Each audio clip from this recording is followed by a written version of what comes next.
Hello everyone, I'd like to welcome you to Professional Oklahoma Educators Bite-Sized Learning Podcast, where bite-sized changes can have a big impact in the classroom.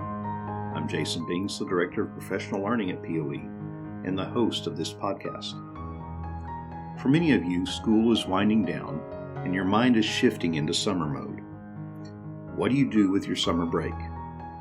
Well, this year is different because most educators spent the last several weeks of the school year in a distance learning environment of some sort.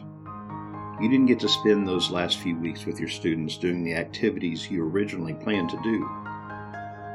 Instead, you were teaching from home, holding virtual office hours, delivering packets to families, and trying to maintain the relationships you'd worked hard to build with your students over the course of the school year. You may be wanting the new school year to get here quickly, so you can be back with your colleagues and a new group of students. But before any of that can happen, you have to get through summer break. So how do you do that? What do you do while on your break from school? Under normal circumstances, you might have an answer in hand. You might normally take a family vacation, go to church camp with your kids, relax by the pool, or catch up on countless projects around the house. But this year, some of those plans may be in limbo. Or you may be fearful of making any plans since you don't know what might happen over the next few months. Some of you may have summer jobs that you normally dive into as soon as the school year ends. Those plans may be in question as well. Some of you will spend most of your time preparing for the next school year, and this year those plans may look very different because you may be planning to cover the material that was missed by students, or you may be planning a way to deliver your lessons in an online format based on your experience this past school year. Regardless of what your plans are, I highly recommend that you take some time to recharge your batteries. So how do you recharge? Well, this is a question that has a different answer for every one of you. For those of you struggling with a way to do this, here are a few ideas. Just relax. Don't make any plans for the first few weeks. Don't schedule any work-related activities for a specific amount of time. There are many different ways to do this. Some people will block off a few days each week. That's totally unplanned, and intentionally stay away from any devices that might tempt them to do any schoolwork. You could focus on a passion project. Do you love to garden or do yard work? Are you a crafter? Do you enjoy cooking? Do you love to write, read, sing? Do you love to spend time in nature? Whatever it is, devote some time to it. If you spend significant amounts of time on the things you are passionate about, you will find yourself refreshed and recharged quickly. Another option is to get out of town. This may be just for a few hours, or it could be a few days. For some of you, it might mean going to the lake or camping. Others of you are stressed by that, but spending time shopping is relaxing to you. Whatever you can do to change your environment will help restore your energy, and that's going to help you best serve your students next fall. Alright, so now that you're relaxed and recharged, you're ready to get started on your plans for the coming year. Now, I wouldn't wait too late to do this, because if you start sooner, you can be more relaxed when the school year actually starts and not feel rushed at the end. So here are some things that I would suggest, and this is the order that I would roughly use except for number 6 on this list. I'd try to do this throughout the summer and actually continue it into the school year, but feel free to adjust this to suit your preferences. Alright, so in preparing for the new school year, the first thing I would do is review my philosophy of teaching. Now, I know what some of you are saying. I haven't touched that thing or looked at it since I wrote one in college. I don't even know where to begin on that. Well, the reason I like to review mine is to see if I need to change anything. Have my thoughts on teaching changed? Have my processes related to education and how I teach, has that changed because of something new I've learned? This also helps me figure out my procedures in my classroom. If what I'm doing in the classroom doesn't line up with my philosophy, with what I believe, with what I know is true about educating students, then it doesn't make any sense for it to be practiced in my classroom. So if your philosophy and your procedures are not lining up, you need to fix that because you're not living out what you believe. So make some modifications in order to make sure your philosophy lines up with what you're doing. Number 2, review your procedures. So what procedures did you have in place last year? What worked? What would you like to do differently? It may have worked well, but maybe it can work better. What do you need to reinforce more at the beginning of the school year? Do you need to come up with some procedures for online teaching? We don't truly know exactly what this next school year is going to be like, so preparing now is going to help you out in the long run. Third thing I would do is review the pacing calendar. Now this may be something that's done by your entire grade level team or by several others, but go back and review that. If you have made changes as a team, what do you need to change on your end to line up with those changes? So make sure you're reviewing that and preparing to implement those changes. Number 4, create a new student packet. This is what you do when new students arrive to your classroom.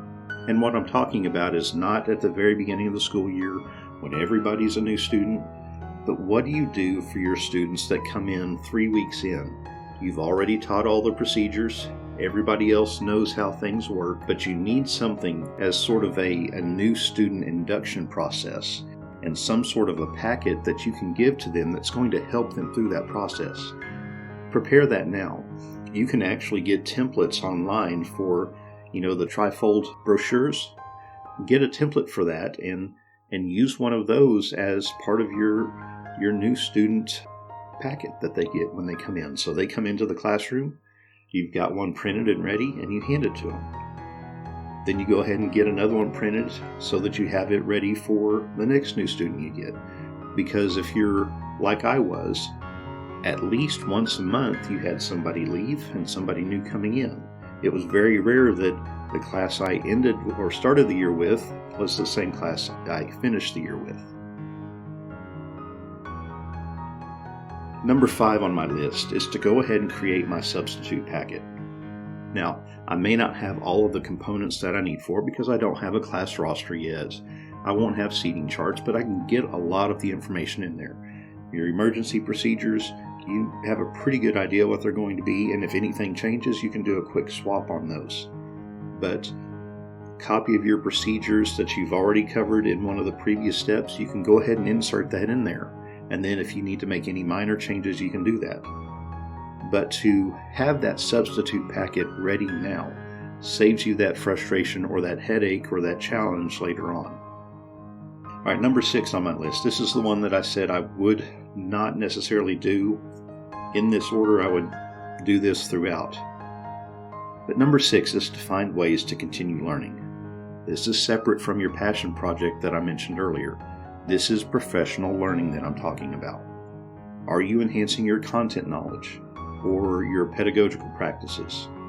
This could be done through videos, through blogs, podcasts, professional books, continuing education courses, or advanced degrees. And so if you'll check the notes that go along with this, I'll go ahead and add some of my favorite resources, some books that I'm going through, some blogs and podcasts that I follow that might help you with this process. Number 7, set up your classroom. Now you may not be able to actually get into your space yet. So what I would do is sketch it out first, or use an app to help you design your layout. You'll want to make sure that your layout allows movement for you and your students through your classroom. You may have to adjust some spacing in your classroom because this year you may be given some social distancing guidelines. You may not be able to set your class up in groups or pods like you've done in the past. For most of you, I know your classrooms are not big enough that you can actually do that.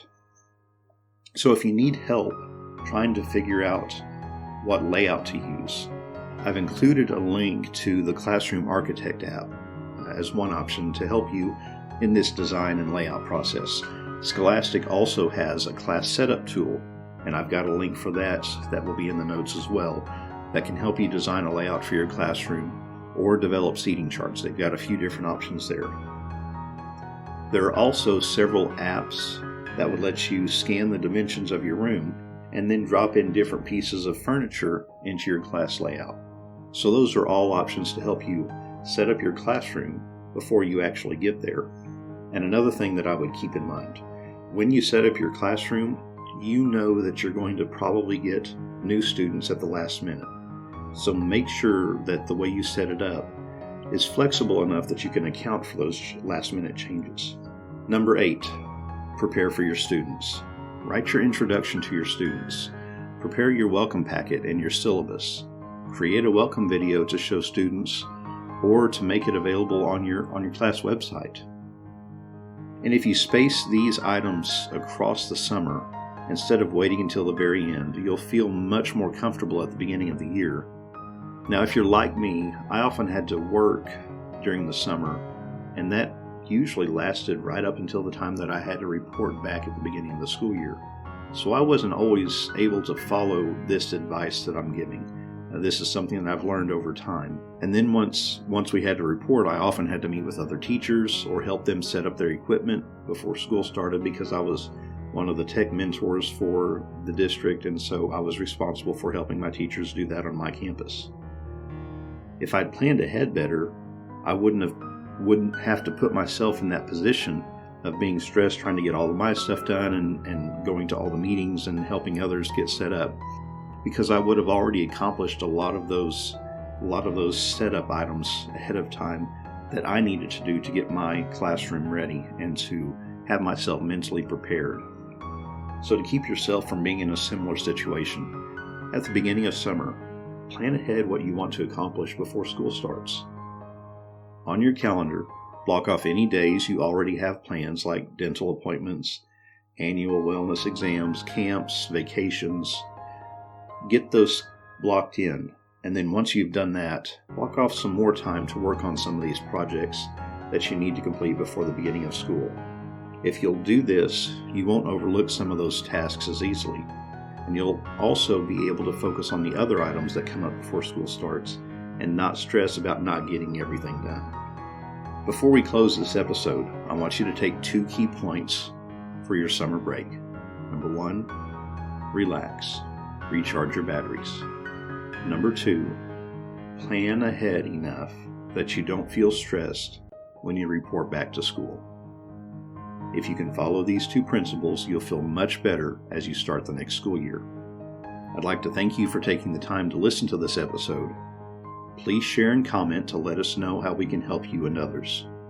You may leave your comments in your podcatcher of choice, but to guarantee we receive them in a timely manner, go to bit.ly/bite-sized-pod and complete the form. If you'd like to schedule a professional learning session for your school or an online meeting, you can send an email to pd@apoe.org. If you would like more information about professional Oklahoma educators, check out our website, www.apoe.org.